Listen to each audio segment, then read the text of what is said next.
नमस्कार विद्यार्थी मित्रांनो, मी धवल कांतीलाल रंगारकर इव्हॉल्व करिअर अकॅडमीमध्ये आपलं सर्वांचं सहर्ष स्वागत करतो. तर मित्रांनो, लक्षात घ्या काय चालू आहे आपलं. तर जे काही व्होकॅब एक्सप्रेस बॅच आहे तुम्हाला जी डेली मॉर्निंगला आता मी 8 AM ला देत असतो, सकाळी देतो है ना. तर काय करा, ते घेत चला है ना. ते शब्द जे काही आपण तिथे वर्ड बाय वर्ड घेत आहोत, राईट. एका शब्दाचे मी 10 ते 15 सिनोनिम सांगतो, त्याच्यानंतर अँटोनिम सांगतो. जर काही असले इडियम्स फ्रेजेस त्यासुद्धा तुम्हाला काय करतो, सांगत असतो. तर त्या घ्या आणि सोबतच काय करा, बाकीचे जे काही लेक्चर होत आहेत है ना, टेस्ट सिरीज टेस्टचे ते, आणि जे राहिलं फाउंडेशनमध्ये, तर मी काय करतो, संडेला एक 2 ते 3 तासाची एक बॅच घेतो आणि त्याच्यामध्ये फाउंडेशनमध्ये मे, माईट आणि मस्ट हे 3 जे हे राहिलेले आहेत, आपलं काय म्हणतो आपण त्याला, मॉडेल. तर हे मॉडेल घेऊ आणि त्याच्या नेक्स्ट लेक्चरमध्ये आपण राहिलेले जे काही समजा आहे, नीड आहे, नंतर आणखी ऑट टू आहे, यूज टू आहेत, हे जे राहिलेले आहे ते हे घेऊ है ना. 2 लेक्चरमध्ये तुमचं मॉडेल पूर्ण होऊन जाईल. ठीक आहे. तर लक्षात घ्या, आजचा जो वर्ड आहे तो काय आहे, ऑडेसियस. काय आहे, कोणता, ऑडेसियस. ऑडेसियस. चला, काय करतो, काय असते ऑडेसियस. ऑडेसियस म्हणजे काय होते, यस, ऑडेसियस काय असते, ऑडेसियस म्हणजे काय होते मराठीमध्ये, धाडसी. ऑडेसियस म्हणजे काय होते, धाडसी. नंतर धाडसीला आपण काय म्हणतो आणखी, यस, काय म्हणतो असतो रे, धाडसीला आपण काय म्हणतो असतो, धीट, बिनधास्त. धीट, बिनधास्त, निडर है ना. बरेच शब्द आहेत, काय आहे, बरेच शब्द आहेत है ना. नंतर काय पाहतो आपण, याचं मराठीत पाहिल्यानंतर याचं आपण आपल्याला पाहिजे असते part of speech. Part of speech काय आहे, ऑडेसियस, धाडसी. नंतर धीट, नंतर काय, निडर है ना. निर्भयी, निर्भयी म्हणतो आपण त्याला, निर्भयी म्हणजे त्याला कोणत्याच गोष्टीचं काय नसते, भय नसते, निर्भयी. क्लिअर आहे, क्लिअर आहे. तर हे हा जो वर्ड आहे, हा याचा पार्ट ऑफ स्पीच काय आहे, तर लक्षात घ्या, ऍडजेक्टिव्ह आहे. पार्ट ऑफ स्पीच काय आहे, याचा ऍडजेक्टिव्ह आहे. क्लिअर आहे. चला, सिनोनिम्स. ऑडेसियसचं सिनोनिम्स काय आहे, ऑडेसियसचं सिनोनिम्स काय आहे, काय आहे ऑडेसियसचं सिनोनिम्स. 1 सेकंड.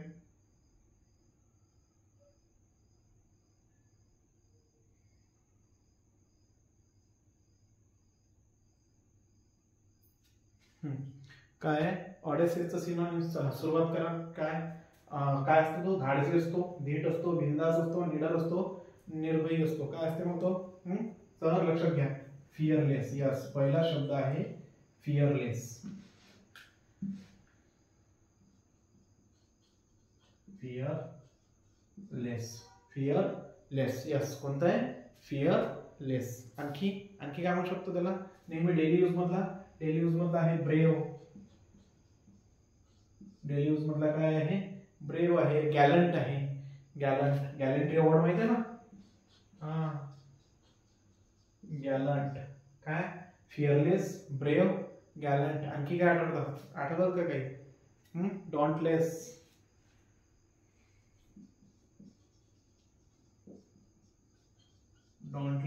Right, dauntless. आणखी यस, काय, ब्रेझन. यस, ब्रेझन. क्या, ब्रेजन. और कुछ आगे, शिवलरिक. राइट, शिवलरिक. नंतर आणखी आठवतात का, काय आणखी काय असतं, बिंदासला काय म्हणतो आपण, बोल्ड. बिंदासला काय म्हणतो आपण, बोल्ड. आणखी काय आठवतात, बिंदासला आपण काय म्हणतो, बोल्ड. नंतर यस, ग्रेटी, मेटलसम. ग्रेटी,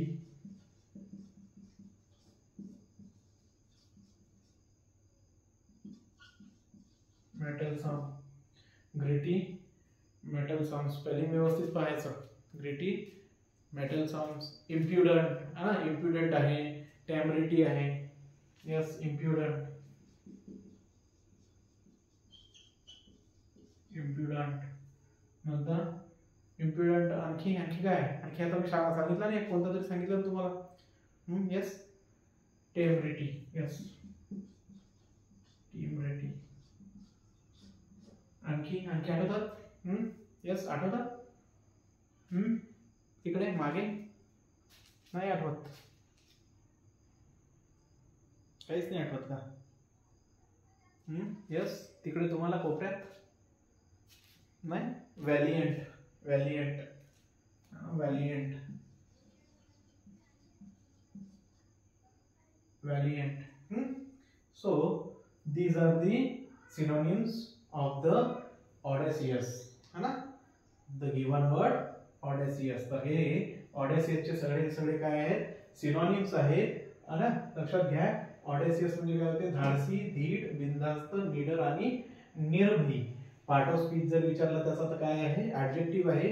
आणि याच्या अगोदरही क्लिअर केलंय, जर तुम्हाला क्वेश्चन मध्ये जर ऍडजेक्टिव्ह विचारला असेल तर त्याचा आन्सर सुद्धा तुम्हाला ऍडजेक्टिव्हच काय करावं लागेल? टिक करावं लागेल. मग आता इथे याचा आपल्याला काय करायचं आहे रे बाबा? याचा आपल्याला सिनोनिम्स पाहिजे. तर सिनोनिम्स पाहत असताना मग आपण ऑडेसियसचा सिनोनिम्स काय आहे? पहिला फिअरलेस, माहिती आहे, राईट? यस. ब्रेव, गॅलंट, नंतर डॉन्टलेस, ब्रेझन, नंतर शिवलरिक, बोल्ड, ग्रिटी, मेडलसम, इम्प्युडंट, नंतर टेमरिटी आणि व्हॅलियंट. आणि काय? व्हॅलियंट. तर हे सगळेच्या सगळे काय आहेत रे बाबा?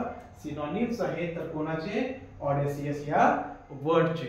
आणि ऑडेसियस जर विचारलं तर काय सांगाल मग? धाडसी, बिनधास्त, निर्भयी, निडर, धीट हे शब्द आहेत. आणि पार्ट ऑफ स्पीच जर विचारला तर काय सांगाल?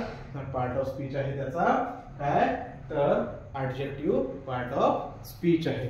क्लियर है क्या इतपर्यंत क्लियर है सगळ्यांना? चलो, इसके बाद क्या देखते हैं हम? तो इसके बाद हम एंटोनिम्स देखते हैं. तो एंटोनिम्स, चला पहिला एंटोनिम्स ब्रेवचा अपोजिट वर्ड काय असते? टिमिड, लाजळू. टिमिड.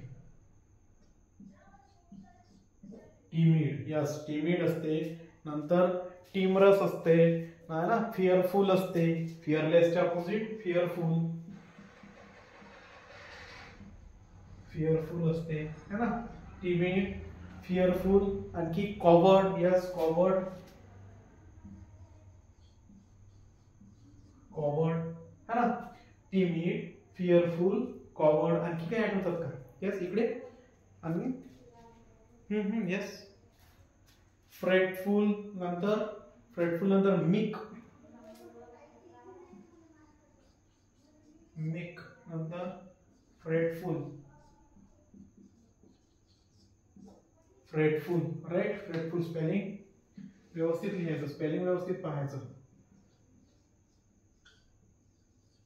फ्रेटफुल, राईट. आणखी काय आठवतात का रे तुमच्या इकडे काही? यस, डिफिडंट, डॉन्टफुल. इकडे डॉन्टलेसचा अपोजिट आहे डॉन्टफुल. डॉन्टफुल, डिफिडंट, है ना. डिफिडंट. आणखी पुसिलॅनिमस. है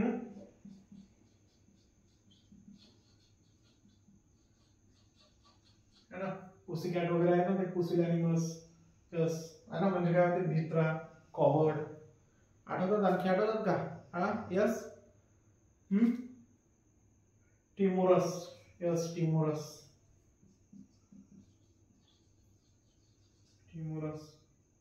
है ना. तर हे सगळेच्या सगळे काय आहेत रे बाबा? हे सगळेच्या सगळे अँटोनिम्स आहेत. कशाचे जर म्हटलं तर कोणत्या शब्दाचे? ऑडेसियस. कशाचे? ऑडेसियस. मला सर एवढे मोठे लक्षात कसे ठेवायचे? लक्षात पहा काय ऑडेसियस म्हणजे काय होते, है ना. त्या नावातच एक असं ऑडेसियस. यस, ऑडेसियस. त्या नावातच काय? एक धाडसी पण आहे. त्याचा अर्थ काय होतो? धाडसी, धीट, बिनधास्त, निडर आणि निर्भय.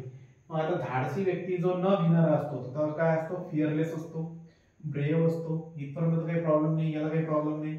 हा सुद्धा डेली यूज मधला आहे. गॅलंट्री अवॉर्ड, शौर्य जे असते ते पदक आपण म्हणतो त्याला. तर गॅलंट्री. नंतर लक्षात घ्या, नंतर बोल्ड आहे, है ना, डेली यूज मधला. नंतर डेली यूज मधलं हा. बाकीचे जे आहेत ते तुमच्यासाठी नवीन आहेत, बाकीचे जे आहेत ते तुमच्यासाठी नवीन आहेत. मग एक लक्षात घ्यायचं, हा कसं लक्षात ठेवता, तर हा एवढा धाडसी आहे की याला पाहिल्यानंतर समोरचा काय होतो, थरथर कापतो, शिवलिक थरथर कापतो है ना. नंतर ग्रिटी, मेटलसम, मेटलसम कसा आहे तो, स्ट्रॉंग आहे. मेटलसम, यस मेटलसम, मेटल राहते यातला, मेटल कसा आहे, स्ट्रॉंग आहे, इम्प्युडंट आहे. नंतर टेमरिटी आहे आणि व्हॅलियंट आहे. आणि काय आहे, व्हॅलियंट आहे. बरोबर. अँटोनिम्स म्हटलं तर याच्याच अपोजिट काय आहे, टिमिड डेलीचा शब्द आहे, फिअरफुल डेली आहे, कॉवर्ड डेलीचा शब्द आहे, मीक डेलीचा शब्द आहे, फ्रेटफुल नाही, फ्रेटफुल नवीन आहे, डॉन्टफुल, डॉन्टलेस, डॉन्टफुल दोन्ही आहे, डेफिनेट नवीन आहे, आणि पुसेलेमस हा सुद्धा काय आहे, नवीन आहे, पण हा लक्षात राहतो. आणि टीमरस, आणि काय, टीम रस, टीम रस किंवा टीम रस म्हणतात त्याला. इथपर्यंत क्लिअर आहे का सगळ्यांना, सगळ्यांना क्लिअर आहे, याच्यामध्ये काही कोणाला अडचण आहे का, नाही ना, सगळे क्लिअर आहे. ठीक आहे. आता काय करू आपण, याच्यावरती जे काही इडियम्स आणि फ्रेजेस आहेत ते थोडक्यात पाहून घेऊ आणि आजचं लेक्चर काय करू, लवकरात लवकर आटोपण्याचा प्रयत्न करू. ठीक आहे. नेक्स्ट पहा, इडियम्स पाहू आपण. ऑडॅसिस या वर्डवरचे म्हणजे अपोजिट आहे आणि पॉझिटिव्ह सुद्धा, सिनॉनिम सुद्धा. क्लिअर आहे. तर चला, पहिलं काय आहे, करेजियस है ना. करेज, करेजच्या रिलेटेड आपल्याला काय पाहिजे, इडियम्स पाहिजे, कोणकोणते येतात लक्षात घ्या. पहिला इडियम्स आहे put on a brave face, put on a brave face, हे झालं पहिलं. ठीक आहे. Put on a brave face है ना, ब्रेव फेस ओळखता येतं की काय कशाबद्दल आहे ते, करेज बद्दल आहे. To have guts, to have guts, second काय राहील, टू हॅव गट्स. नंतर थर्ड काय आहे, to hold one's ground, to hold one's ground है ना. जेव्हा तुम्ही काय करता, एखादी जागी मजबूत ठिकाणी असं मजबूतीने काय राहता, उभे राहता है ना, त्याला म्हणतो आपण टू होल्ड वन्स ग्राउंड. नंतर to have nerves of steel, to have nerves of steel, स्टीलचे तुमचे काय आहेत बाबा, भाऊ आहेत, म्हणजे नर्व्स आहेत है ना, नर्व्स समजतात ना. नंतर फिफ्थ आहे टू स्टँड टॉल, खंबीरपणे काय करणे, उभे राहणे, जे काही म्हणजे तुमच्या संकट वगैरे ते संकटकाळी उभं राहणं असं फटसतं. नंतर टू बी लायन हार्टेड है ना, शेरदिल है ना, शेरदिल, right. Show one's mettle, show one's mettle म्हणजे मेटल दाखवायचं का नाही, तुमची जी काही जिद्द आहे, तुमची काही धाडस आहे तो दाखवायचा असतो. नंतर heart of lion, lion hearted आणि हार्ट ऑफ लायन. तर करेज रिलेटेड, करेज कोणाच्या रिलेटेड आहे, ऑडेसियसच्या, राईट. आणि त्याच्या रिलेटेड हे जे आहेत आपल्याजवळ काय होते लक्षात घ्या, put on brave face, to have guts, to hold one's ground, to have nerves of steel, to stand tall, to be lion hearted, show one's mettle and heart of lion है ना, लायन म्हणतो, lion म्हणतो. ठीक आहे. तर लक्षात घ्यायचं, हे सगळे सगळे काय इडियम्स आहेत. आता पाहू फिअर रिलेटेड है ना, फिअर, फिअर रिलेटेड जे काय आहे तर पहा, कोल्ड फीट, कोल्ड म्हणजे थंड, अगोदरच तो थंड आहे, फिअर आहे भीतीने थंड झाला. कर्ल समवन्स हेअर है ना, विचारात आपण काय करत असतो, केसात हातामध्ये फिरत असतो ना, कर्ल समवन्स हेअर म्हणजे भीतीनं है ना, इथे सुद्धा काय भीती आहे. Have butterflies in the stomach, पोटामध्ये काय करणे, गुळगुळ करणे, एखादी संकट येताना पाहिलं अरे, आणि आता काय करताय, वाघ वगैरे आला सिंह समोर आला तर काय होईल, पोटात गुळगुळ होईल, कसं पळायचं पाहायचो आपण है ना. Have butterflies in stomach. Option fourth आहे like a cat on hot brick, एखादी मांजर एखाद्या गरम उष्णाशा ब्रेकवर, विटेवरती जर बसली तर ते कशी उड्या मारते है ना, का, कारण भीतीपोटी, तर त्या पोटी म्हणजे त्याच्यावरून काय बनलेले आहे ते इडियम्स बनलेले आहे, like a cat on hot brick. नंतर lily livered, lily livered. Chicken hearted, chicken hearted. सगळ्यांचे सगळ्यांचे काय होते, यांचे मिनिंग होतात, काय होते मिनिंग, भित्रा, काय होते, भित्रा, भिनारा है ना. Pigeon hearted. नंतर येलो बेलीड, राईट. लक्षात घ्या. Have kitten in a Flutter, have kitten in a Flutter आणि विथ बेटेड ब्रेक. तर लक्षात घ्या, हे सगळेचे सगळे काय आहेत रे बाबा, हे सगळेच्या सगळे फिअर रिलेटेड इडियम्स आहेत. ह्याच्यातले जर एक्झाम मध्ये विचारले तर तुम्हाला सांगता आले पाहिजे किंवा टिक तरी मारता आले पाहिजे. क्लिअर आहे का, मग क्लिअर आहे, लक्षात राहील. Audacious word, part of speech, adjective, धाडशी, धीड, बिंदास, निडर, निर्भयी, है ना. इडियम्स आहे courage, put on brave face, to have guts, to hold one's ground, to have nerves of steel, to stand tall, to be lion-hearted, show one's mettle, heart of lion. Fear पहा, idioms, cold feet, call someone else, have butterflies in stomach, like a cat on heartbreak, lily-livered, chicken-hearted, pigeon-hearted, aloe-bellied, have kitten in a flutter, and with bated breath. इथे काय करू आपलं आजचं lecture बाबा थांबू, है ना. व्यवस्थित काय करा, वॉच करा, जास्तीत जास्त शेअर करायचा प्रयत्न करा, शेवटपर्यंत काय करा, व्हिडिओ पहा आणि काय करा, चॅनलला सबस्क्राईब करा. इथे काय करू आपण आजचं लेक्चर थांबवू. थँक्यू.